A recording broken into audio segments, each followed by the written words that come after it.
Berita selanjutnya, Tribuners, pekan depan DPRD Kota Ambon bahas masalah raja definitif.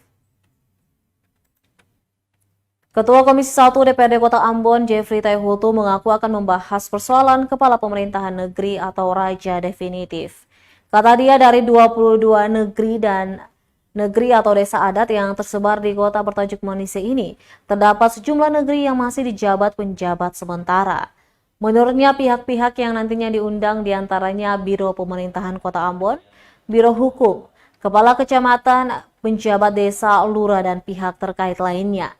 Dia mengaku pembahasan bersama pihak-pihak tersebut dinilai penting, sehingga DPRD bisa mendapatkan informasi tambahan perihal kendala apa saja yang ditemui dalam proses pengangkatan raja definitif. Politisi PDI Perjuangan itu mengaku masalah raja definitif memang menjadi fokus Komisi 1. Sebab pelayanan publik di Kota Ambon akan berjalan optimal dimulai dari yang tingkat bawah atau di desa dan negeri.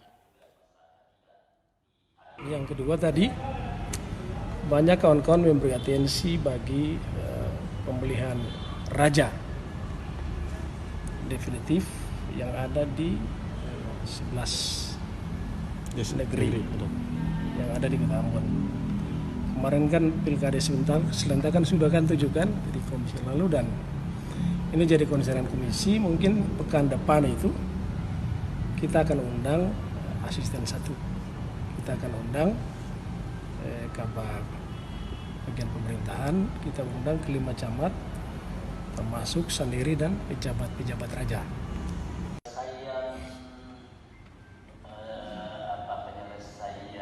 Masalah bencana tahun 2019 ini Pak, yang konon kita ini memang dari TPD 9 miliar baru 8% serapannya ya, sampai di bulan 3 baru 700 haji itu. Barangkali itu singkat saja. Kemudian ada catatan ada pertanyaan lagi, ada apakah karena memang di Pemkot itu memang tidak ada uang atau ada kendala lain? Itu yang kami ingin tahu dari Bapak Ibu, karena kita tahu memang pemerintah kota banyak utang. Apakah karena itu rata-rata belanja pegawai dan rutin, terus belanja modal atau belanja triwulan 2?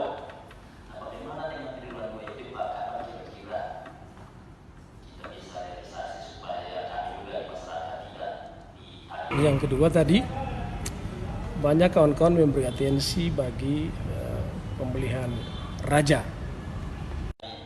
Ingin tahu dari Bapak Ibu, karena kita tahu memang pemerintah kota banyak utang. Apakah karena itu rata-rata belanja pegawai dan rutin? Terima kasih sudah nonton.